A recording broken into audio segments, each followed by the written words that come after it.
Hello and welcome to History in the Making. I am Chris Ellis. I'm in London at the Ace Hotel, and a group of people are here to witness the world's first blockchain citizenship, or blockchain ID. We haven't quite worked out the semantics yet. You can go to my GitHub, github.com/MrChrisJ/world citizenship. You can also get involved, bottom left-hand corner of this video, if you want to have your say, ask any questions and answers. If you've been keeping up with us recently on the World Crypto Network, I first proposed this idea a couple of weeks ago, and the idea was, how could we create a private passport service using nothing but available cryptographic tools? No £2 million fundraisers, no expensive campaigns, just hack it with what we've already got. So we're going to try and demonstrate live on air today for you how you can do this using nothing but a laptop, a webcam or a mobile camera on your phone, PGP software, a printer, a laminator, and a cool looking passport holder for you to put it in. The way it's going to work is we're going to take a picture of Janina, who's here right with me. Go out. Hello. Can you hear it? You're going to have to speak into my microphone. Can you hear me? Yes, they can. I'm sure they can. Or they're going to pipe up in the Q&A and I'm going to know all about it. So Janina here has been nominated, well, she was the only one in the room at the time we were discussing it, to be the world's first blockchain citizen. How do you feel about it? I'm very excited, and I hope that many people will follow this. Very, very good. So I want to give a shout out to my friend Toma, who's been really, really generous and again lending us all of his equipment for the sound, because you were giving us your feedback and you were saying that the sound needed to be a little bit better. So we're working hard on that, and we're spending your donation money to a good cause. I'd like to introduce you to all the people in the room. We're going to witness this. Say hi. Hello. Hello. So it's a small affair. I didn't want to make this into a big deal, in case it's crap and it doesn't work or something. Kind of need to save face a little bit. So let's take us through how this is going to work. I'm going to share my whole screen now. So we've been practicing. Someone's watching next to me. So in practicing all day, this is kind of what it's going to look like when we go to the final design. This is just a Photoshop document. It's going to be a little bit clumsy because we're sort of making alterations as we go. But we're going to go to blockchain. You've seen me do this before if you're a fan of the network. We regularly, if we're hosting an event like at the Hong Kong protests and something serious is going on, you will see me do a screen grab of blockchain.info, go to the latest block and read out the block height, 326,812, Merkle root 9E81B976, to prove that this event took at this time and at no time prior. And then later on, after the video is finished, I will download it, create a cryptographic hash, which you're going to see shortly, which we can do in the terminal. And then I upload the cryptographic hash to the blockchain using a website called cryptograffiti.info. There are other websites available. I just happened to be using this one because I thought the developer was cool, and I thought the way he did it, in fact, the whole ethos of this whole project is just keep it simple. It wasn't complicated at all to use, and that's what I like, simple tech. We're also going to be putting a QR code on this. If you don't know what a QR code is, it's mostly used by marketers to try and get you to visit their websites, and very spammy, but it's actually very cool technology. It's basically just a barcode with an extra dimension to it, so you can put more information in it. And so this is what they look like this on the right here. And then we're going to put some basic information in it. Now, let's just run through how this is going to work. So we're going to take a picture of Janina holding up a piece of paper that has the latest block height and the beginning of the Merkle root. It's going to be quite a wide shot, almost like a police mug shot. And then what we're going to do is we're going to download it onto the computer. We are going to create a hash, a cryptographic hash, using the terminal, as I showed you earlier.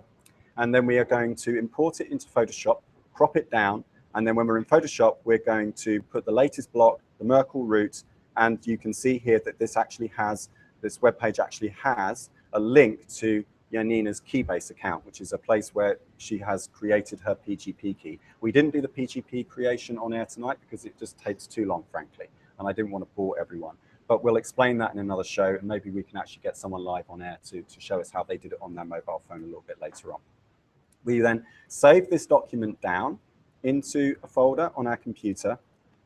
This is one we did earlier. And then we're going to create a PGP signature, which will uniquely identify this image in such a way that if you try to tamper with it, it would show up on a database. So you can't alter, you can try altering this image, But if you do and you change one thing, it will no longer match the cryptographic hash. And we're not just going to be doing this with an anonymous hash. We're going to be doing it today using my PGP signature, which is also attached to my online reputation as well, which you can find at keybase.io/Chris Ellis. So the signature that I sign it with will be matched to this here. So you'll be able to verify that it really is me. And once we've done that and we put the Merkle root in, what we're going to do is we're going to finally take a hash of the image document that we've saved, and we're going to take a hash of the PGP signature. We are then going to go to CryptoGraffiti and upload it with those 3 hashes. So that'll be the hash of the image, full size, hash of the passport with the image cropped and all of the rest of the information on it, and a hash of the signature. There's one last step that we need to do. We're going to put the IP address of the venue we're in at in order to prove the location. One of the hardest problems for me when I was thinking about how to do this problem was how you keep the anonymization of the user, or how you obscure the user's identity. Not everyone wants to be tracked everywhere they go. So the solution I came up with was to use a commercial venue. Commercial venues have a vested interest in promoting their location. They regularly advertise all over the media, on Google.com, on Google Maps. So it will be planted in lots and lots of different locations. We are then going to put the IP address of the, in this case, the Ace Hotel here in London, and then that will also be in the blockchain. This is because anyone who downloads a copy of the Bitcoin QT wallet will have a little file in their application folder called the debug log file. And the debug log file, when it listens out for transactions on the network, collects the IP address of the first node that receives it. So a number of people will have that stored somewhere. Now, at the moment, we don't actually have a way of recording all of that data, but there are a number of companies like blockchain.info and like BitPay who have lots and lots of nodes, full nodes, running around the world that are listening out for transactions. And so when you go to blockchain.info's website and you see this map in the bottom right corner here, what they're doing is they're giving you an approximate location. Now, in my experience, it's not very accurate at all. It's usually like hundreds of miles radius out of whack. But for our purposes today, that's going to be easily good enough. Any questions? Let's go to the Q&A. Bitcoin Rat saying hi. Hi, hi. Oh, wow, we got 17 people watching. That's really cool. I'm joined here by Susanne. Hello. BitNation. How are you? And you were the first person to fork this project. Yes, I was indeed. Yeah. I mean, when you said it live actually when we were on air together. Oh, yeah, that's right. Yeah, I remember now. Yeah, we were discussing like how to do practical stuff and actually go sort of low tech, so everybody can do it. In their own community. They don't need any fancy code. They don't need anything. They can just, take a printer and a laminator and a laptop and do it by themselves. And I thought, I mean, we're targeting developing nations in a lot of not very high tech areas. So I thought that is so incredibly brilliant. We just have to make this happen. And yeah, I just fell in love with the idea instantly. Okay. So yeah, it's. So I love watching history in action now today. It's this was great. kind of a response to the fact that you'd come under a lot of criticism for the way BitNation have rolled out, and I was a bit like, well, there's nothing wrong with this idea. Maybe I can take issue personally with the way it was executed, but there's nothing wrong with the ambition at all. Yeah. And I was like, okay, how can we turn the bad into the good? Like, how can we take a bad situation and rescue this? Well, I've been to some of the Ethereum meetups, and I can tell you that whilst I love their enthusiasm, they're a long way off from having anything that's going to ship, okay? Because Alethe 0, whatever they're calling it, that client that they use just crashes all the time. It's not really usable to the point where you can't test it. You can't do any real testing to see if it actually works and put it up for peer review just yet. So since that's not going to be launched until at least the beginning of Q2 next year, I thought, you've got the gumption, right? Yeah. Percy, a little hat to Percy. Right? And you got the gumption and you had the energy and the enthusiasm. And I was like, well, shit, I mean, if you want to do this, let's just do it with, some tools. I know, right? And there are so many other applications we can do so easily. I mean, with it like a blockchain marriage, I mean, there are so many available tools right now, and like land deeds, all of those, and it's all open source technology, and that's right. Yeah, so it's just about creating the pilot and communicating the word that saying you can do this in your community without us, without our help even. Yeah, that's absolutely right. So if you go to my GitHub, this is an open source project. That means that I've given up the right to take any control over this whatsoever, even if governments start using it. People have been raising issues on the GitHub. You can do that with this icon here with a little exclamation mark in it. just come to /World Citizen and click on there, and you can have your say. Any questions you might have, any issues you can see. We are aware of the Sybil attack. It is very likely that all of us in here could be frauds. We've all sat down and conspired to create a bunch of fake identities that we've pre-agreed are going to back each other up. This is something that Bitcoin SG has put forward here. There's a little bit more to it. Of course, he's much more scientific and rigorous. Yes, it could be that we've all sat down, agreed that we're going to verify one another on social media and all this kind of thing, but actually use fake images and set up a faux community over time. Let all of the trust accounts mature, copy paste other conversations from elsewhere on the web. Yes, you could with a great deal of effort. And also Democracy, who you know as a John, is from Thailand, and he works a lot with people who are stateless. He's told us not to use the word passport, not to use the word citizenship, because he's saying that we could be accused of creating fake passports, that you could confuse it, okay? So what we're going to go with at the moment is blockchain ID. Yes. Away with it. Oh, so, already? Microsoft used the phrase passport for their ID scheme. So, okay. So there's precedent for ooh, interesting. Okay, well that's really interesting. What was your name again? Henry. Henry. Okay, so Henry off camera at the minute is saying that, well, Microsoft do it, so why can't we? That's a good point. I hadn't really thought about that. So anyway, this is up for peer review. It's only been out for 2 weeks. So it's very, very new. And I've already been approached by journalists. I've been approached by someone at Wired last night, if you were looking at my Twitter. So I'm kind of excited about it. I'm not here to make money out of it. I just want to see the world a better place. So let's move on. Okay, is everyone ready? So what we're going to do, I might need someone to man the camera for me. This one. I feel a little bit nervous. It's like, yeah. Okay, where's the pen? Okay, so I'm just going to get a sheet of paper like this. Just remember where the camera is. And we are going to go to blockchain.info.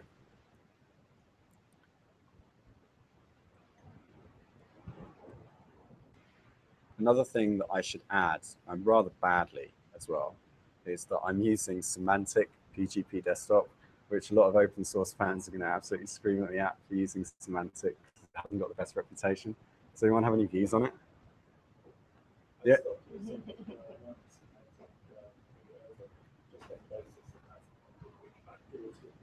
Into it. So Henry is saying that it's possible that the NSA have put a backdoor into PGP desktop, but I know, but I already had a license to it. I didn't want to pay another £100 because this is the one that does files. So GPG is free. So okay, all right. So GPG is free and properly open source. Yeah. Semantics now employs commercial products, yeah, and you can't review the source code, so you don't know what they've added into it to be helpful to their governmental sponsors. And then I'm just writing on a bit of paper off camera, the block height and the Merkle root. Also, my handwriting is terrible. Makes it all the more realistic. Yeah, it's art, baby, art.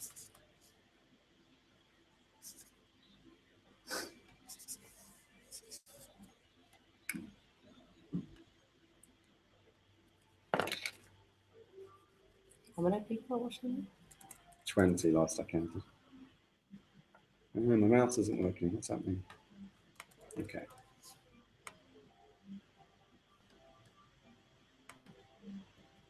Okay. So there we go. I'm going to switch to the other mic. You want to hold the camera for us? Yes. So what I'm going to do now is I'm going to take a picture of Yanina holding up a picture of the block height and the Merkle root. Take that for me. Bring that camera around. Yep. Watch the cables. Yeah. And you don't want to flash because she doesn't want. Yeah. Just keep it a bit still as well. I'm just going to put it down. No. Don't bring it around a little bit. Bring it around a little bit. Just hold it up and watch the screen and see what. All right. So it's not perfect. Okay. You see? Yeah. Yeah, that's okay. That's okay.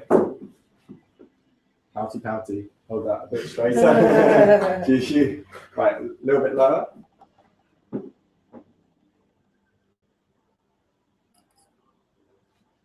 You look a bit scared. What's ET short for? He's only got little legs.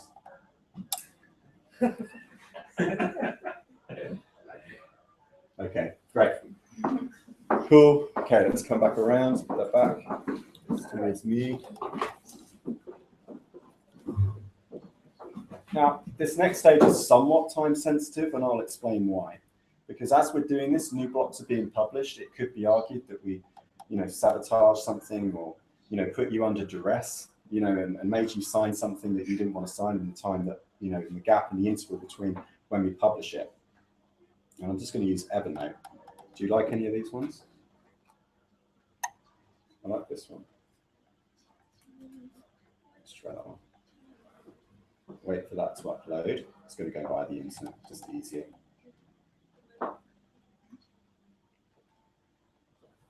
Let's do the last one as well. The last one was quite good. Okay.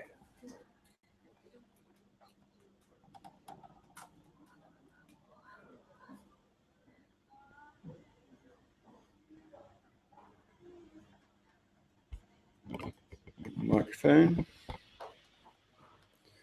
Let me know how the audio is as well in the Q&A. Let me know if you can't hear it.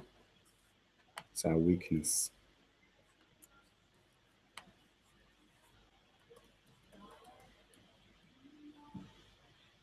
So is GPG from the command line only, or does it have an interface? It has the beginnings of an interface on Android, but because it wasn't working, I've just loaded up AGP, and that generates keys, no problem. Right. You don't like it? Yeah, that one? Okay, good. Well, so glad. I was really worried. That was the most nerve-wracking thing about this event, is that she wouldn't like the picture. Okay, so let's get that into Photoshop. Oh, actually, no. What I'll do is I'll save it directly into there so that I don't down-res it and make it even worse quality. So we're just going to save it as it is. Let me share my screen again. 27 people now. It's getting exciting. Yeah, I'm promoting it like crazy. Okay, so now, we have a folder with that imaging. Let's take this straight into Photoshop now. In fact, let's just go. There we go. Now, this is the one that we created earlier. We still need to get the Merkle root in here, so let's do that first. So it's block. What was it? Block. Yep, that's the same one. You go into Photoshop, Apple V, all I've done is copy pasted it.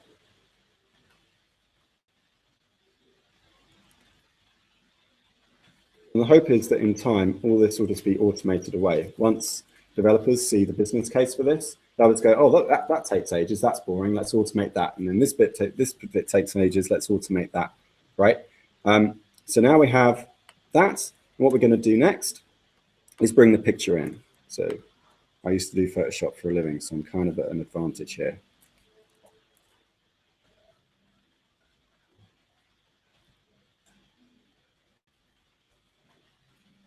And we've put a little filter on there, hope you like it. Just put a bit of a fit filter on before we went on air. I didn't want to spend all my time on air like retouching the picture. and this is entirely voluntary, by the way. It's optional as to whether or not you want to put your legal name or I'm leaving this wide open. You'll make note of the fact that there's no birthday on here. Put Mickey Mouse for all I care. I just don't care. Okay, and then that's it. So now what we're going to do is we're going to save this.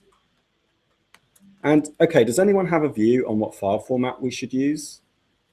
So I'm going to go as a ping, just because I think it preserves the edges of the text a bit nicer. Yeah? That's correct. Yeah? Yes. On the open source community. Yeah, exactly. Yeah, that's what I was thinking. I want to keep this as open source as I possibly can. Now, the file name doesn't actually make a difference in terms of the hash that you generate. It only looks at the byte order. That's why sometimes if you've ever lost data on your computer and then you've tried to recover it later, often that you lose the file names, and that can be very annoying. Okay, so now we have two files. We have the big one that we took that included the Merkle root, and also I want to hat tip to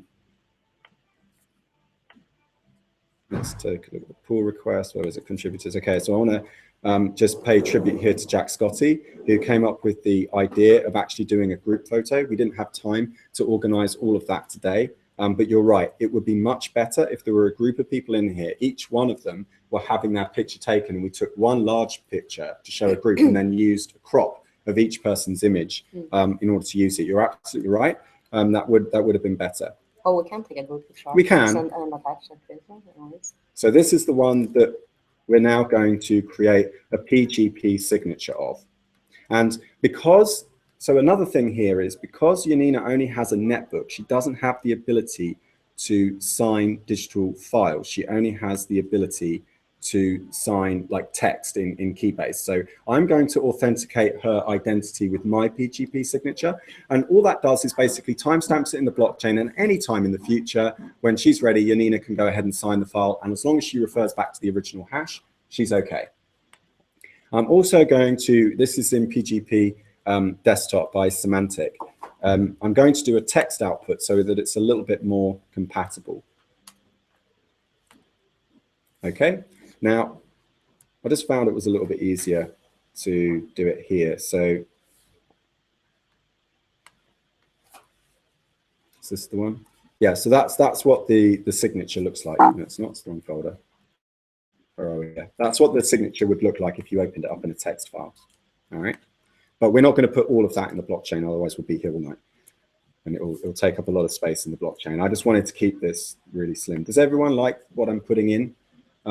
To the blockchain? I've put the world's first blockchain ID, and then I'm going to include the 3 hashes of the files. These are test ones, so let's get rid of these. I've got the IP address and the name of the hotel. Everyone think that's suitably historic? Yeah. Well, how about Janina's name as well?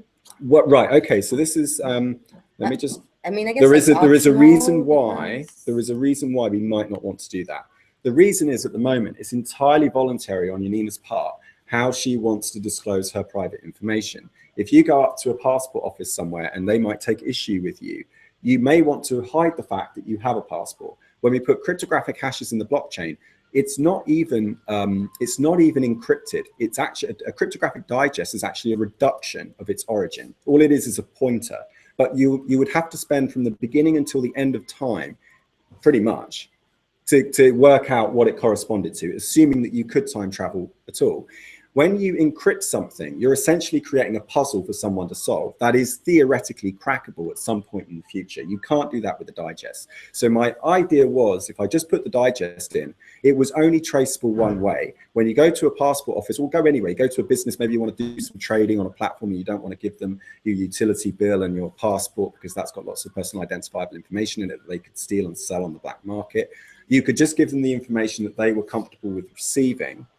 And that way it can only go in one direction. They can confirm you exist from the passport, which is voluntary on your part, but they can't go from the blockchain to you, which I just felt was a much better system. Anyone have any thoughts?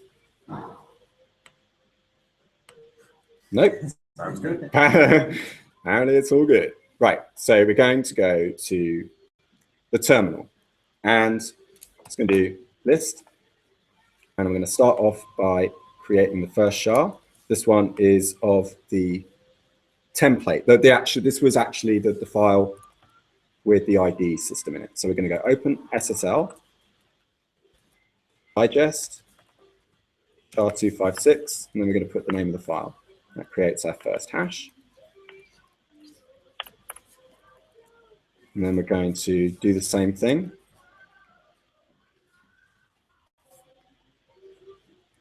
And this time we're going to do it of the PGP signature. PGP signatures, by the way, are actually sorted with the time that it was taken.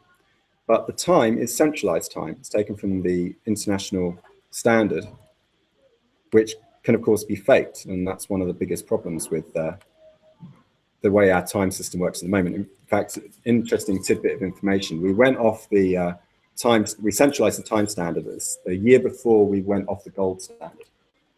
Maybe that's a coincidence, I don't know. But just to give you an idea of what that means in real terms, what that means is that operating systems, you could just reset your system clock on your computer and just create an entirely counterfactual series of events, sometimes called parallel construction in law.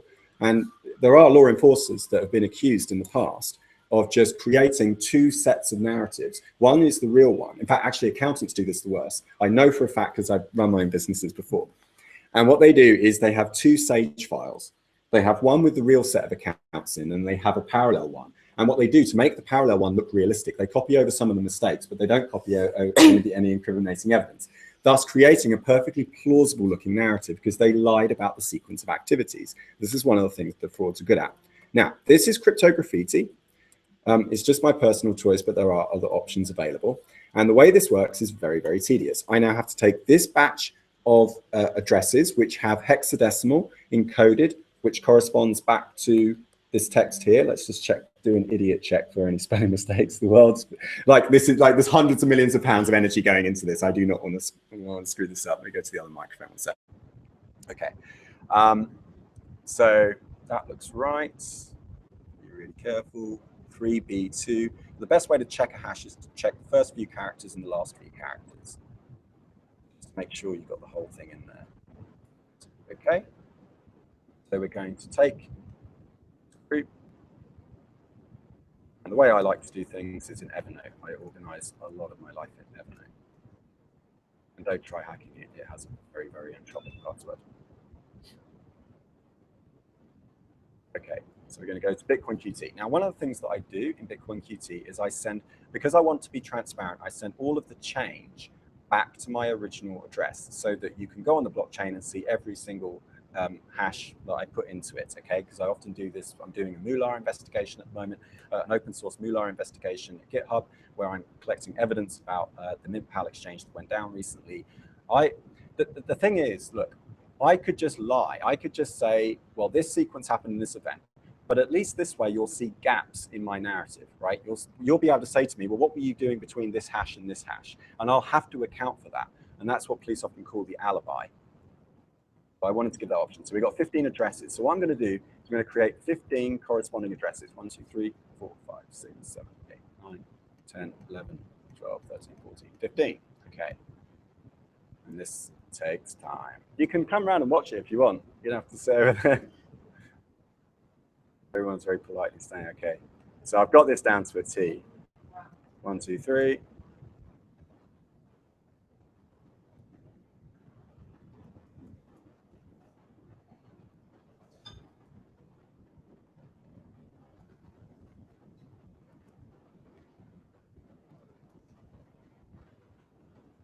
Someone's going to put in the Q&A, Chris, you do know you can import CSV files into QT. No, I didn't know that you could import CSV files into QT, because if I have, I've been wasting an awful lot of time all these months I've been doing this.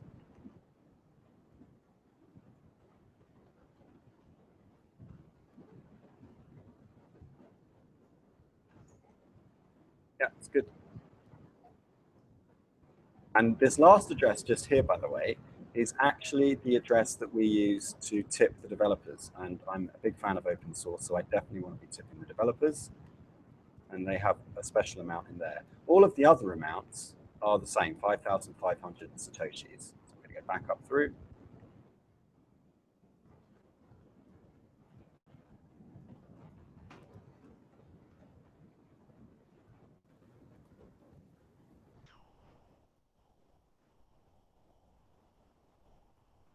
There we go. Now I'm just going to quickly check. That should all be right because I'm pretty swift on the keyboard, so I'm pretty good at it.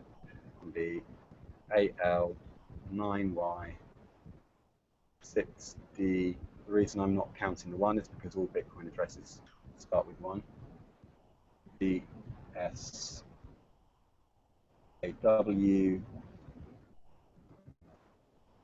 Where is it? 9S.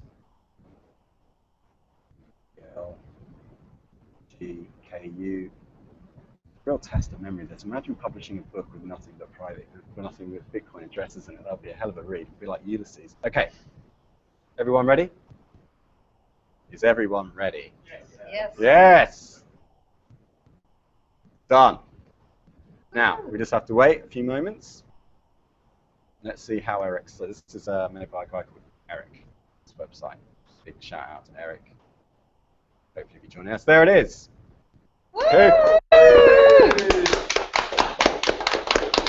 Fantastic. But we have to cheer. Yeah. Whoa. Okay. We just created fucking history. Yes. Cheers. Cheers. Just have to wait for Peter Todd to get on the phone going, actually, I found a flaw in your design. I know, right? Yeah. That is fucking awesome. Yeah, that would be embarrassing, wouldn't it? So that's it, ladies and gentlemen. Any questions? Fucking brilliant. Oh. Yeah. Chris, so there you you're go. a genius. Now, the only other thing actually that we can do, and this part is actually kind of optional really, is we can actually print out this document. Let me go back to the live stream. Because one of the things that would be nice is if we printed this out and actually gave Janina something to take away and that she could show people, and then prove it would basically be joining the web space with the meet space, right? So do remember that you're still in the real world when you go online, because every activity online has a corresponding preceding offline activity. So all that really happens is the internet obscures away the origins and the identities of the people that do them. But in the words of Christopher Poole, anonymity is authenticity. If people feel too tethered to the culture and the society that they grew up in, they often don't have the space to be themselves. So I think this is a nice way to help people free themselves from their past and have a good effort at trying to become new, whilst at the same time, and you can check on my GitHub for the Moolah investigation, I'm also open sourcing police investigations and journalism in general, any kind of gathering of evidence by uploading the evidence to a Git repo in real time. It can be private. You can also do things like if you have sensitive information in the investigation that you can't be made public right now, you can sign it with your PGP key and then encrypt the document and post the PGP key up into the repo, proving that you have knowledge of that evidence in that state at that time. And then later on, if someone wants to say, well, that evidence is incredible, we're not sure about it, you say, right, go to my friends at the Washington Post. We'll get them to look at the evidence and they can sign it with their PGP key. If you're really, really unhappy about it, eventually, if all sides agree, then we can expose the data and I can still prove that I had knowledge of that information at that time because my PGP key will verify that. So this is the way I'm kind of thinking about it at the moment. I'd really like more community policing. You can actually just find out who's good at investigating crimes based on their reputation that can be tied to the PGP key, which can be tied to this ID card system. You could then, you know, if somebody comes into your town and scams you, you can broadcast the private Git repo to other departments in other parts of the country. That can be private. They can send the Git repo to the alleged perpetrator and say, look, have we got anything wrong here?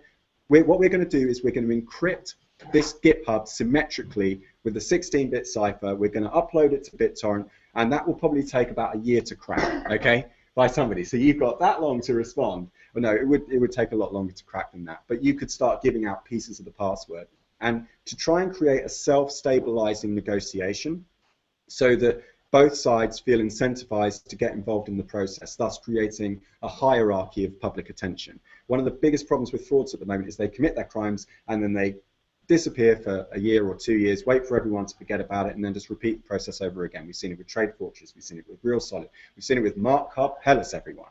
Right now is getting away with one of the largest bank heists in history, allegedly, in my opinion. Just got to be absolutely clear about that. So this is it. So what we're going to do now is I'm just going to switch cameras because I don't have enough USB ports for this. Let's hope we don't crash like we did before we came on air. I'm just going to copy and paste the link. Bitcoin Rat is tweeting. See what Bitcoin Rat is tweeting out. Yeah. Okay, I'm on the other camera, slightly poorer quality.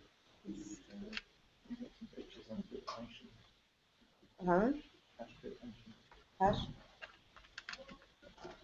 Also, big shout out to Richard Scott, right? Yeah. Who designed the first passport. Yeah. So a very talented thank designer. you, sir. Yeah. That was very, very good. I really liked it. Okay, let's print this out. So what was the address? Bitcoin what? Am I sharing my screen? No. Look, do you want me to share my screen? No, that's all right. I'll just print it out. Okay. Yeah. Print settings. So what was the address that was speaking? Bitcoin Rats. Bitcoin Rats. Okay. Yeah. Layout. Quality highest possible, please. Okay, save. Print. All right, let's go. Okay. We also got a laminator as well. Only good things. Yeah, we went on a little shopping spree. We got a printer, we got some paper, we got a laminator. The whole lot probably cost us about, what, 50 quid? Yeah. The whole lot. You set up your own private passport service. Sorry, not a passport service, a blockchain. Sorry, NSA. No, I didn't mean it. Honestly, I didn't mean it. It's create your own private blockchain ID system. This is not about bringing down. This is not about bringing down government. So I just want to be absolutely clear on. It's very peaceful. Yeah. Oh, it's saying the printer is offline. Oh, yeah, it helps if you turn it on, I think. Is it plugged in? Oh, that must have been the Oh, problem. okay, that's okay. All right. It got turned off. Printer is warming up. Now just move some space over here. We can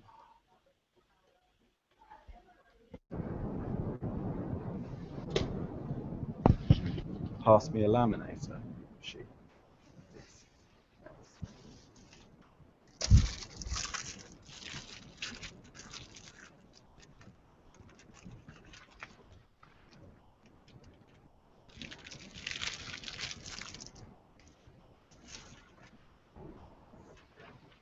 I'll move your laptop out of the way, which you're about to get.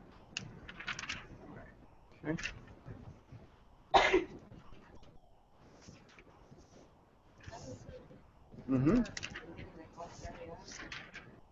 There it is. It's a little bit off center, but that's okay. We've got scissors.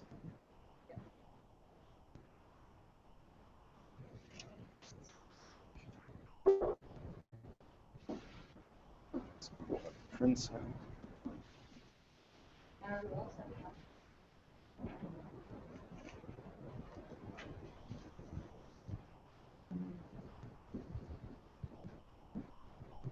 feel like I'm on Blue Peter. Actually, you know what? Big shout out to Blue Peter. I learned a lot from you. This is all because of cultural background, like heritage. I grew up watching how to make stuff out of like cardboard, sticky back plastic, sticky back plastic, and a carton of Kellogg's cornflakes, box of Kellogg's cornflakes. All right. The governments everywhere are going to be writing to the producers of that show, have now long since retired, going, "What have you created? Well, you monsters! The praise of monsters." Okay, let's take this book. Live television, everyone. Gotta love it. Okay, so here's the laminator. Anyone know which way it goes in? It goes in that way, I think. And I've put it on hot setting. I don't know if that's what you're meant to do, but that's what I did. Does it? Oh.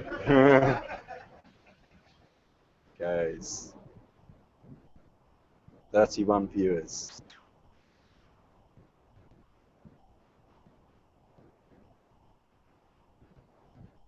Hey! Screen grab.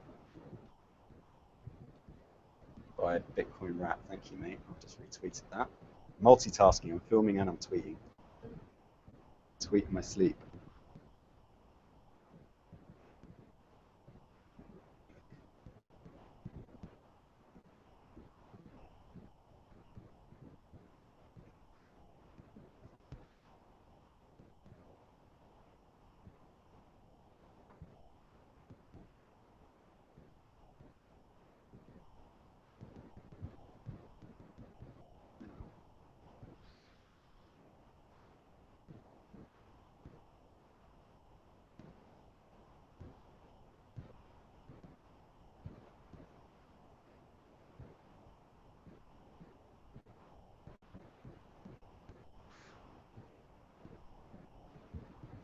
That's it.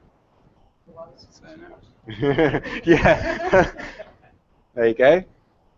You hold that up. Now it's a bit hot at the bottom. Okay. Now pass me the trimmer. It's just there to your right. I feel like I'm on TV with one of those little mic out of the way.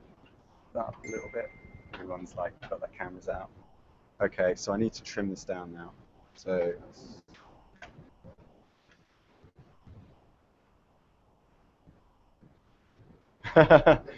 Okay, should we trim it first, or do you want to do the photo opportunity now? Yeah, photo opportunity.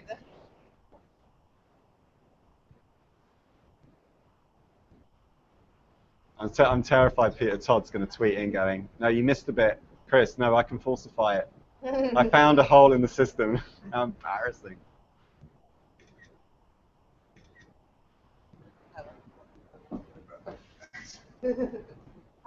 Okay. Yes, well, How do I do? just click the button. Okay.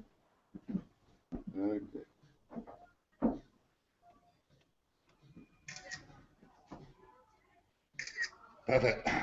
Cool. All right, let's see if we can trim this down without botching it. So Great. when I was at school, like A level, I used to do like art, art design, and I used to spend my whole life trimming stuff down. It's a little bit off center. There are many printers that do this. I've been here before. I should be good at this.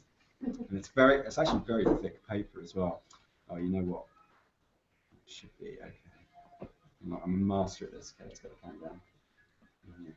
See this now. Do I remember this? I published a book for my like A-level communication studies thing, and I actually bound it myself. And the teacher was so impressed they wouldn't let me have it back because they kept it to show to other students. It was really annoying because every time I went into job interviews, I really wanted to show it. Plenty of experience of this. Let's go back to it. There we go. Ah, okay. Can do a bit. Millimeter off. I know. I should be able to get this right. I want to get it right. I don't want to.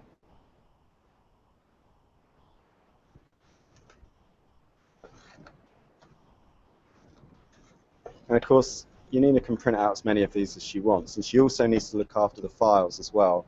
She can choose to upload them to a personal website. People could offer services for hosting. I mean, if you're feeling really brave, you could even put it into,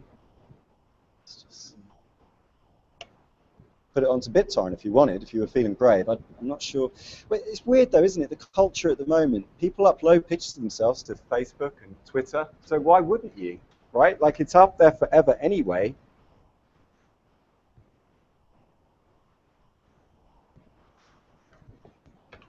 Right, okay, I've left a little bit of white edge around it, but I'm not going to worry about that too much. Have we got some scissors actually? We do. Maybe trim it a little bit.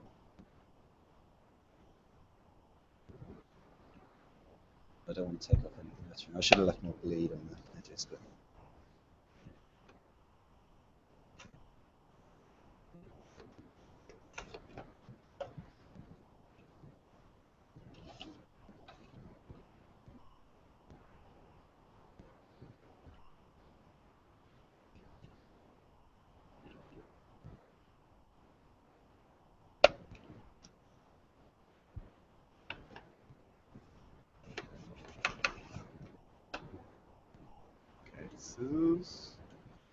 Let's see.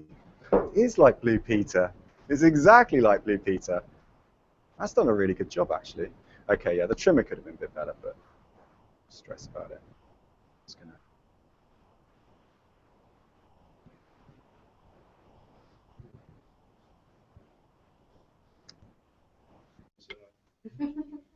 Say again.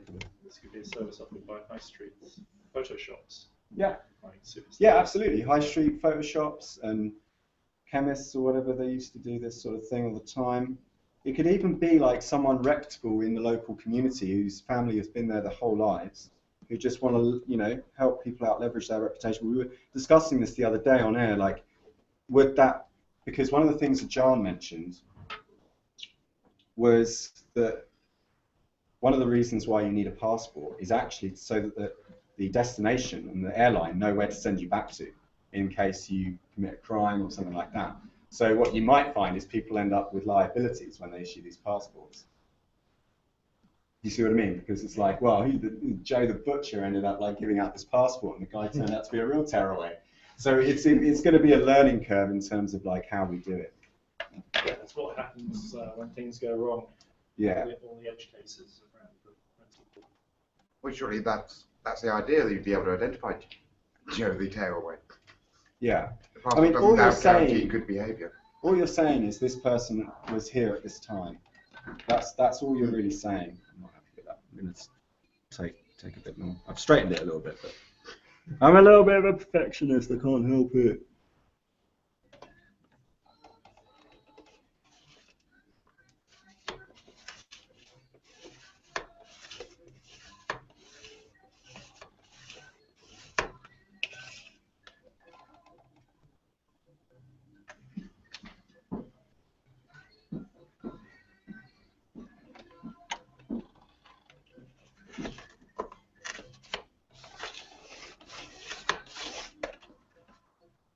Okay, that's going to be about as straight as I'm going to get it. It's not too bad. You can see a little bit of a slant, unfortunately, at the end, but it's a fairly cheap. Now, Another photo moment. Yeah, another photo moment, because the other thing that we did, a cameraman and a presenter, I'm doing it all, is we got you one of these. Yeah, it was really expensive. Yeah, it was really expensive Yeah. as well. It's moleskin. It's moleskin. Okay. Yeah. So this is now your new blockchain ID card. Thanks a lot. How do you feel about it? Just get you on the. I hope that many people will get a blockchain ID and see that blockchain technology is the future and can provide many services to people, help empowerment of people, help local development, for example, in third world countries. There's so much that the blockchain can offer. It's like the internet. Yeah, it's an equalizing force, a very, very powerful equalizing force at that. And as you can see here, that we've basically just used available tools. We spent about £50 putting all this together. You will need the PGP software, and you know, I'd say if you're not technical, maybe a couple of days, a weekend to sort of familiarize yourself with it. But you can go back through this video at your leisure, and you can look at all the steps and try this out. I'd really love to get your feedback as well. So thank you very much, everyone. That's been really, really good.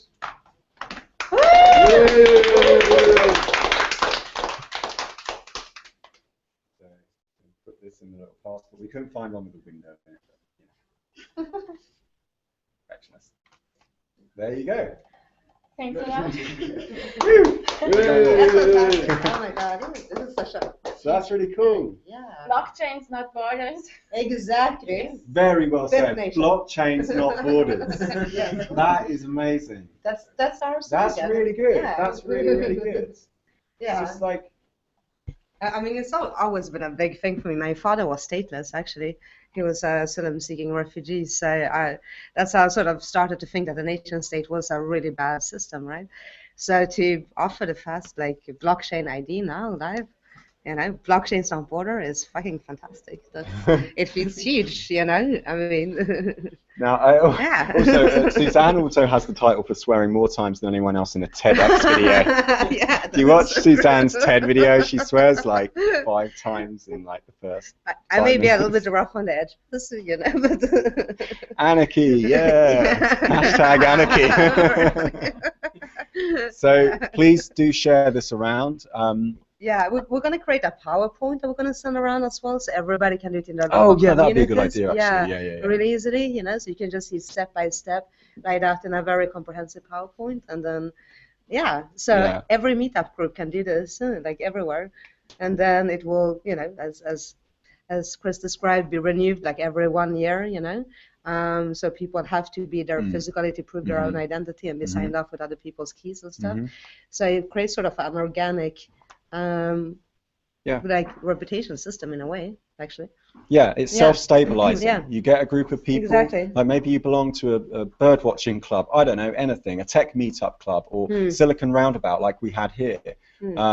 And you actually strengthen one another's reputation by signing each other's PGP keys. That's right. Like today, one of the great things was that even though Janina didn't have PGP software on her computer, she's just using a netbook, I was still able to sign her key with my key, and then at any point in the future, she can sign her own key, publish it to MIT's servers or on the other centralized servers, put it up on her Facebook, obviously on the Keybase and everywhere else. And because she signed her own key and signed her own passport, it doesn't matter that she did it a year later. Well, a year, we revoked them in a year, but 6 months later, it wouldn't matter. It's still her key because only she can generate those PGP keys, right?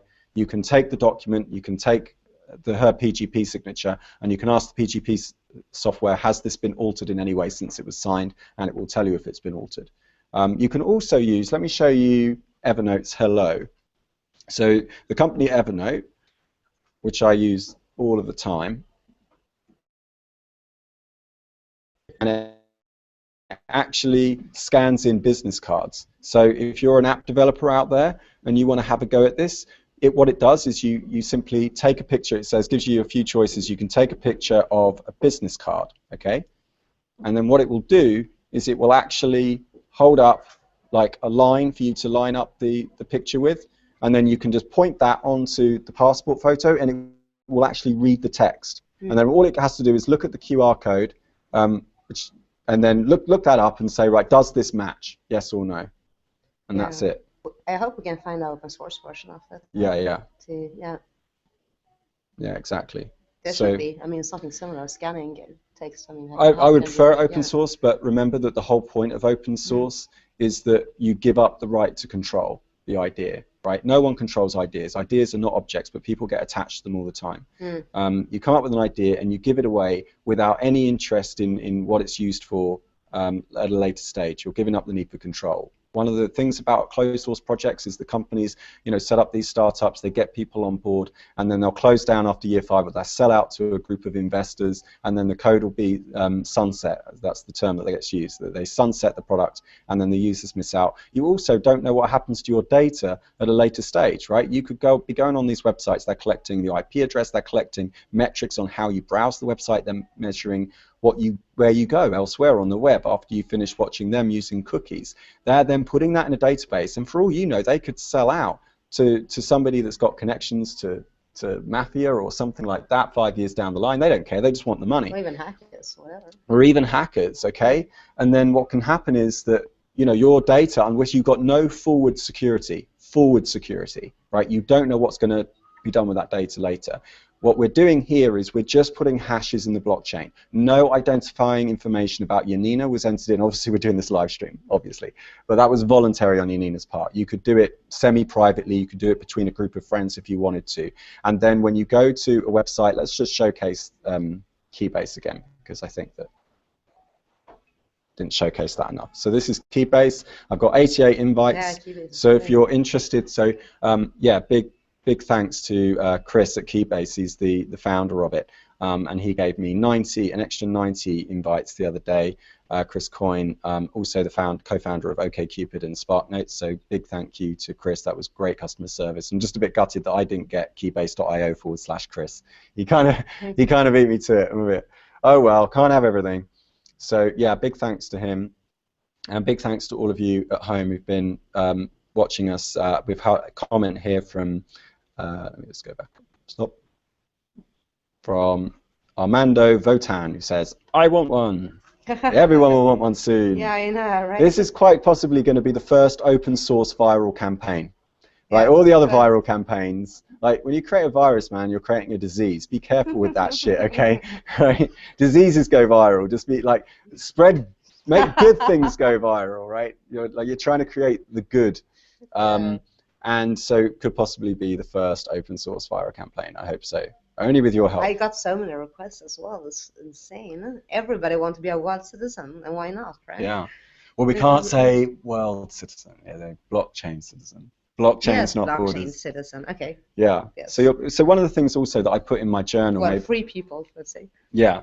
One of the things that I mentioned in my journal, with all my Git repos, and you'll find this as I publish some of the ones that I made private for a while, I published a journal which describes my private thoughts as I was coming up with the idea, to try and give some kind of context, like I got this idea from whoever and citations and stuff. And what's my train of thought? What was I thinking? One of the things that unites us across the world is actually our responsibilities to the handling of scarce resources. Like, I don't like this idea of globalization where everyone has to look the same, and every city I go to pretty much now has a Starbucks, a Pret a Manger, some kind of international brand, Canon posters when I see the same logo, the same font, the same color taken from the same palette, and it's always very rigid and very strict, and I just feel like we're losing that sense of locality, and locality is really power. Power is proximal to you.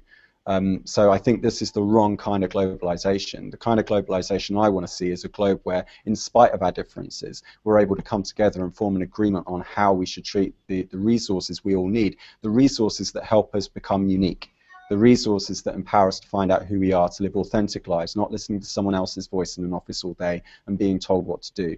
So anyway, you know how it rolls on WCN. It's always a bit guerrilla, it's a little bit street, but that's reality. That's what life is like. Life isn't like air-glossed and, polished and 2 million funding. No. This is just real. This is how you really hack shit. Just using available tools, proving the concept, making yourself vulnerable and putting it out there for scrutiny. So I hope you've enjoyed the show. I hope you've enjoyed it. Everyone enjoying themselves? Yeah. Fantastic.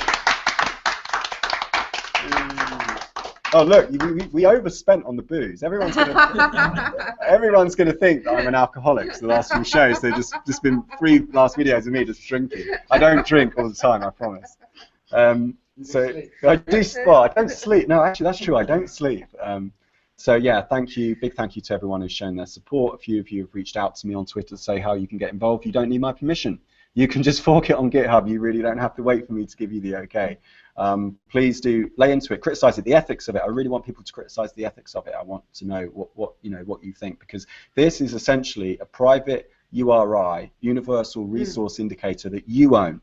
Right? Twitter has a private URI for you. Facebook, even if you go into that developer API, you can find out which server they're storing you on and what your private number is. They don't tell that to everyone else. That's the equivalent of your private key. And if you don't own your private key, you don't own your identity.